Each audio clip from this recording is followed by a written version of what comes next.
अध्याय छठवां खंड पहला। ब्रह्मा विष्णु संग्राम।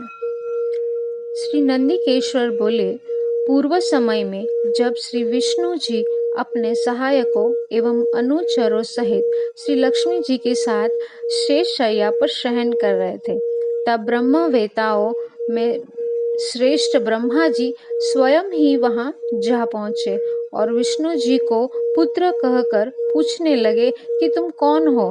हे पुत्र, उठ, मुझे देख, मैं तेरा ईश्वर यहाँ आया हूँ। इस पर विष्णु जी ने ब्रह्मा से कहा, हे पुत्र, तुम्हारा कल्याण हो, आओ बैठो, मैं तुम्हारा पिता हूँ।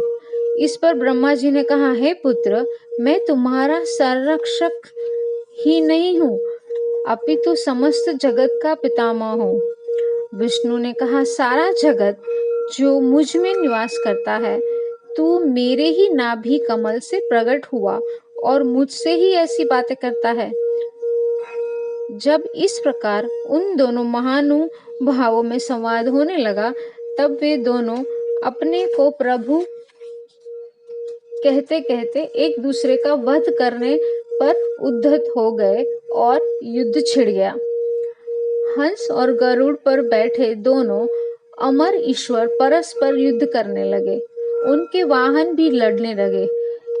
इनके पारस्परिक आघातों से देवता अत्यंत व्याकुल हो उठे और उन्होंने कहा, आप दोनों ही अराजकता उत्पन्न करते हैं। यह सारी सृष्टि शिव जी की है कि जिन त्रिशूलधारी की इच्छा बिना कोई एक तिनका भी इधर से उधर नहीं कर सकता। हम लोग शिव जी के पास जाते हैं। ऐसा कहकर देवगण चंद्रशेखर श्री महादेव जी के पास गए। महादेव जी अपनी सभा में उमा सहित मणिमयी दिव्य सिंहासन पर विराजमान थे। देवताओं ने साक्षात दंडवत कर श्री महादेव जी को नमस्कार किया। उनको नमस्कार करते देख श्री महादेव जी उन्हें अपने पास बुला लिया और अर्थ गंभीर वाणी में बोले। अध्याय सातवां। शिवजी द्वारा विष्णु जी को स्वामित्व प्राप्ति। श्री महादेव जी बोले, हे प्रभु, तुम कुशल से तो हो, कहो हमारे शासन में सर्वत्र शांति तो है ना? मैंने सुना है कि ब्रह्मा और विष्णु परस्पर युद्ध कर रहे हैं और तुम लोग बड़े दुखी हो। अच्छा, तो मैं अपने कुछ गणों को वहां भेजता हूँ, तुम लोग चिंता न करो। यह कहकर शिवजी ने अपने 100 गणों को वहां चलने की आज्ञा दी। साथ ही स्वयं महादेव जी भी अपने भद्र रथ पर आरूढ़ हो पारी कर बांध चलने के लिए तैयार हुए। देवताओं सहित इंद्र भी उनके साथ हुए। वहां पहुंच शिव जी आकाश मंडल में बादलों में छिपकर ब्रह्मा विष्णु का युद्ध देखने लगे। वे इनका युद्ध शांत करने के लिए महाअग्नि के तुल्य एक स्तंभ के रूप में हो गए और दोनों के बीच में जा खड़े रहे। फिर तो उस महाअग्नि से प्रकट होने से वे शांत हो गए। अस्त्रों के शांत होने पर उस उद्धत दृश्य को देखकर ब्रह्मा और विष्णु परस्पर कहने लगे कि यह इंद्रियातीत अग्नि स्वरूप स्तंभ क्या है, हमें इसका पता लगाना चाहिए। ऐसा निश्चय कर दोनों वीर उसकी परीक्षा के लिए बहुत ही शीघ्र वहां से चले। भगवान विष्णु ने शुकर का रूप धारण किया और वे उसके मूल को देखने के लिए नीचे चले गए। ब्रह्मा जी ने हंस का रूप धारण कर ऊपर गमन किया। विष्णु जी पाताल में बहुत दूर तक चले गए, परंतु स्तंभ का उन्हें कुछ भी पता न चला। तब वह फिर युद्ध भूमि में लौट आए। उधर ब्रह्मा जी ने आकाश में जाकर केतकी का फूल देखा। उन्हें विश्वास हो गया कि हमने स्तंभ का अंत देख लिया। वे केतकी का फूल लिए विष्णु के पास आए। विष्णु जी ने उनके चरण पकड़ लिए। तब ब्रह्मा के छल को जान ईश्वर को वहां तत्क्षण प्रकट होना पड़ा। तब विष्णु ने उनका भी चरण पकड़ लिया। विष्णु जी की महानता से ईश्वर प्रसन्न हो गए। उन्होंने कहा, विष्णु, तुम बड़े ही सत्यवादी हो, अतः मैं तुम्हें अपनी समानता प्रदान करता हूँ। अध्याय 8वां भैरव उत्पत्ति। नंदीकेश्वर बोले, उस समय जो महादेव जी को ब्रह्मा जी पर क्रोध आया तो उन्होंने अपनी भुहों में मध्य में भैरव नामक एक अद्वैत पुरुष को प्रकट कर दिया। भैरव जी ने शीघ्र ही ब्रह्मा का मिथ्याभाषी 5वां सिर काट लिया। फिर उन्होंने उनके शिरों को भी काट लेना चाहा। यह देख विष्णु जी ने शिव जी के चरणों का आश्रय लिया और हाथ जोड़कर यह प्रार्थना की, प्रारंभ में भी आप ही ने कृपा कर इन्हें 5 शरीर प्रदान किया था, अतः इन्हें क्षमा कर प्रसन्न हो जाइए। तब शिव जी ने भैरव को मना कर दिया। फिर एक सिर कटे ब्रह्मा से बोले, तुमने अपनी प्रतिष्ठा और ईश्वरत्व के लिए छल किया, अतः अब तुम सत्कार, स्थान और उत्सव में विहीन किए जाते हो। ब्रह्मा जी शिव जी को हे स्वामी इन्हों के वरद कहकर अपना 5वां सिर मांगने लगे। ईश्वर ने कहा, मैं तुम्हें वर देता हूँ कि आज से तुम गणों के आचार्य हुए, वही तुम्हारा सत्कार होगा, कोई भी यज्ञ तुम्हारे बिना पूर्ण न होगा।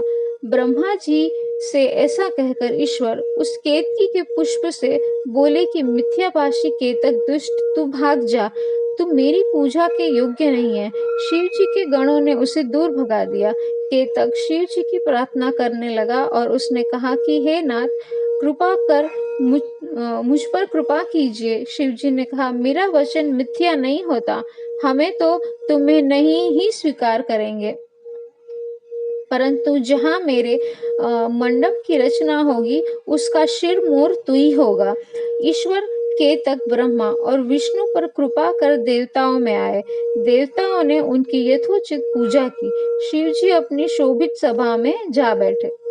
अध्याय 9वां ईश्वर द्वारा ब्रह्मा विष्णु को ज्ञान दान।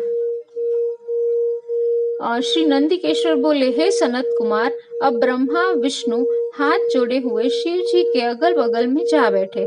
फिर बहुत सी दिव्य वस्तुओं द्वारा उपहार प्रस्तुत कर ब्रह्मा जी और विष्णु ने शिव जी की पूजा की। शिव जी ने उन चढ़ाई हुई वस्तुओं को उठाकर सब में वितरित कर दिया, परंपरा की रक्षा की। पुनः ब्रह्मा विष्णु से पूजित शिव जी प्रसन्न हो उनसे बोले, हे वत्स, ऐसे महान दिन में तुम्हारी पूजा से मैं संतुष्ट हुआ, अतएव आज से यह दिन शिवरात्रि नाम से प्रसिद्ध एक बड़ा पवित्र दिन होगा, जो कि मेरी प्रिय तिथि होगी।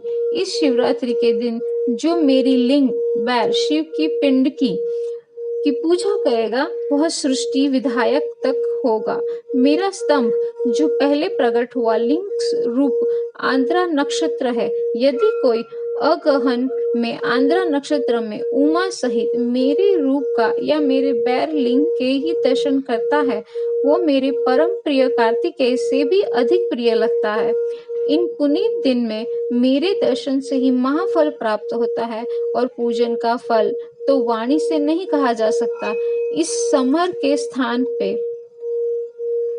में जहाँ से लिंग रूप से प्रकट हुआ हूँ, इसका यही नाम होगा और यह पूजन के समय छोटा हो जाएगा। यह भक्ति मुक्तिदायक होने के साथ ही दर्शन, स्पर्श और ध्यान से आवागमन से मुक्ति देने वाला है।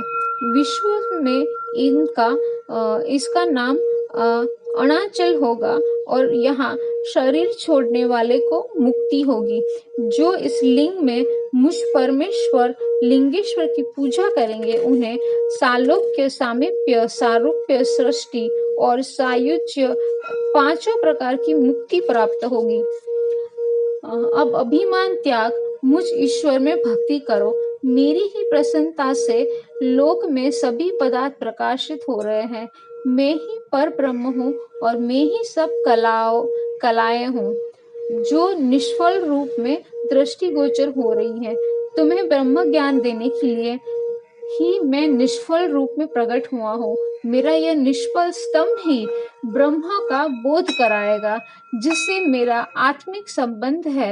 लिंग के अभेद से यह नित्य ही पूजनीय है। जो मेरे इस लिंग रूप की स्थापना करता है, वहां मैं अप्रतिष्ठित भी प्रतिष्ठित रूप से रहता हूँ। अध्याय 10वां। ब्रह्मा विष्णु को शिव जी का उपदेश। ब्रह्मा और विष्णु ने कहा, हे प्रभु, स्वर्गादि पंचकृत्य क्या है? इसका लक्षण मुझे सुनाइए। श्री शिव जी बोले, मेरे सारे कार्य ज्ञान ग्राह्य है, तथापि सुनो। हे ब्रह्म, हे विष्णु, पहला है सृष्टि, स्थिति, संहार, तिरोभाव और अनुग्रह। ये मेरे 5 कृत्य जगत में नित्य सिद्ध है। इसमें संसार के आरंभ का नाम सर्ग, उसके रखने का नाम स्थिति, नष्ट का संहार, अदल बदल उत्क्रम तिरोभाव और संसार या सर्ग से युक्त होने का नाम अनुग्रह है। यही मेरा पंचकृत्य है। इन्हीं कर्मों के द्वारा मैं संसार का संचालन करता हूँ और इसमें जो सर्वदा मुझ में स्थित रहता है वही मुक्त है। इस पंचकृत्य को चलाने के लिए मेरे पास 5 मुख है। हे वत्सो, तुम दोनों ने अपनी तपस्या से सृष्टि और स्थिति इन 2 कृत्यों को प्राप्त किया है। ऐसे ही रुद्र और महेश ने भी संहरण और तिरोभाव से दोनों कृत्य प्राप्त किए हैं, परंतु अनुग्रह नाम वाला 5वां कृत्य कोई भी न पा सका। अब यदि तुम चाहते हो तो मेरा ओमकार नामक मंत्र अब से जपो, जिसके जप से तुम में मान न उत्पन्न हो, क्योंकि मेरे मुख से निकला एवं उत्पन्न हुआ ओमकार मेरा मंत्रोपदेश और बोधन है। यही मेरा वाचक और मैं वाच्य हूँ। यह मंत्र मेरी आत्मा है और इसका स्मरण करना ही मेरा स्मरण है। तत्पश्चात उमा सहित शिव जी ने उत्तर की ओर मुख करके ब्रह्मा और विष्णु को इसी मंत्र का उपदेश कर गुरु मंत्र दिया। तब से ब्रह्मा और विष्णु उनके आत्मा रूप हो गए और उन्होंने अपने को शिव जी को समर्पण कर दिया। तब ब्रह्मा और विष्णु ने देवाधिदेव महादेव जी के हाथ छोड़कर कहा, हे सर्वेश, आपको नमस्कार है। हे संसार के रचयिता, हे 5 मुख देने वाले, आपको प्रणाम है। जब इस प्रकार स्तुति कर दोनों ने सकल निष्फल गुरुदेव शिव जी को नमस्कार किया, तब महादेव ईश्वर बोले, हे प्रभु, मैंने तुमसे तब सभी तत्वों का वर्णन कहकर मंत्र भी बतला दिया है कि जिसका जप कर मेरे स्वरूप को प्रत्यक्ष जान सकते हो। मेरा बतलाया हुआ यह मंत्र भाग्य विधायक और सब प्रकार के ज्ञान को देने वाला है और इसे मार्गशीर्ष की आंद्रा वाली चतुर्दशी में जपता है। यदि आंद्रा सूर्य गति की गति है तो इस एक ही मंत्र का जाप करोड़ गुना हो जाता है।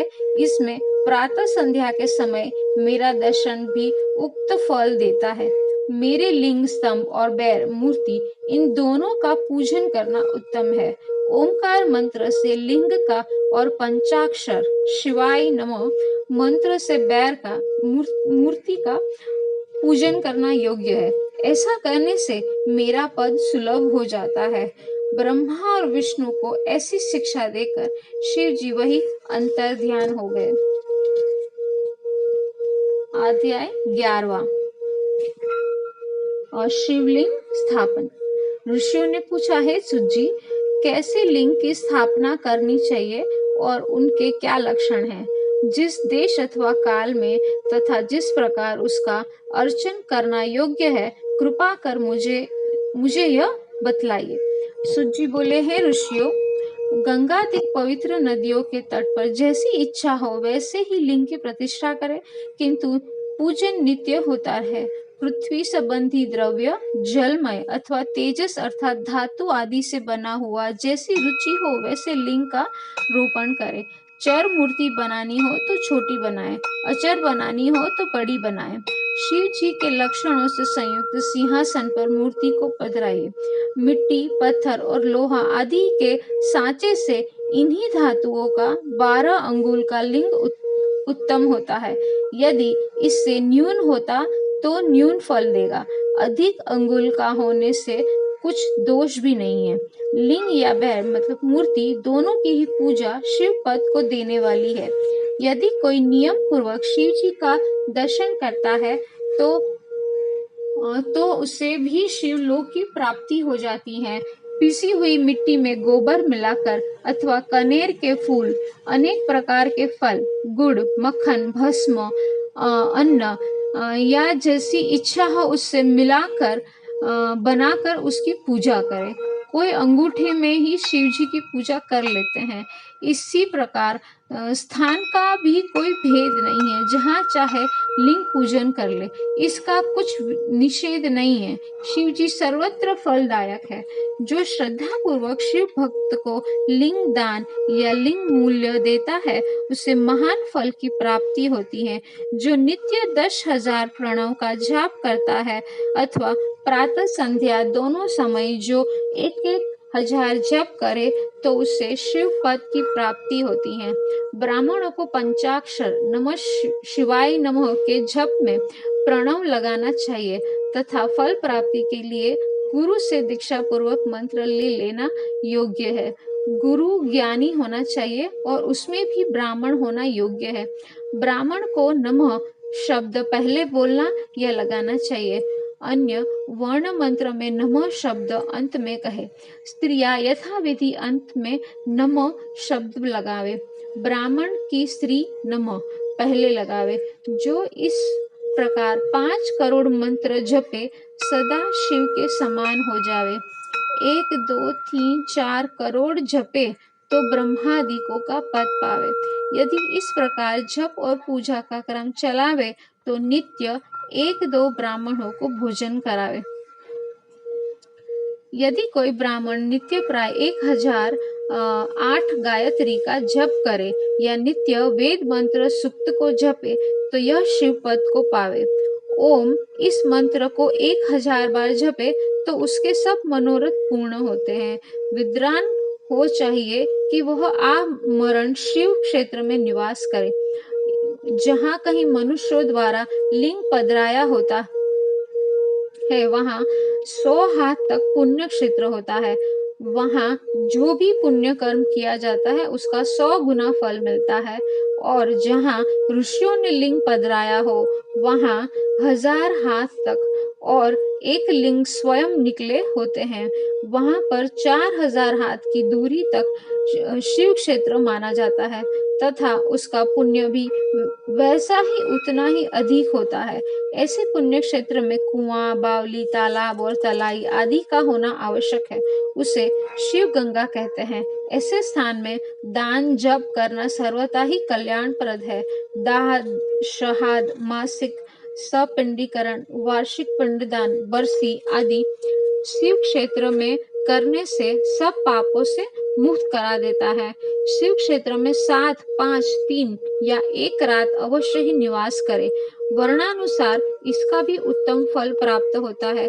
सकाम में तुरंत सिद्धि और निष्काम में शिव पद की प्राप्ति होती है। विशेषकर कलयुग में तो और भी सरल है। इतना सुनकर ऋषियों ने कहा, है सुत जी, अब हमें ऐसे सभी पुण्य क्षेत्रों का वर्णन संक्षिप्त में बताइए। हे योगियों में श्रेष्ठ, इन क्षेत्रों का आगमन कैसे हुआ यह भी हमें सुनाइए। सुत जी ने कहा, हे ऋषियों, क्षेत्रों का आगमन जैसे हुआ वह सब श्रद्धा सहित सुनिए।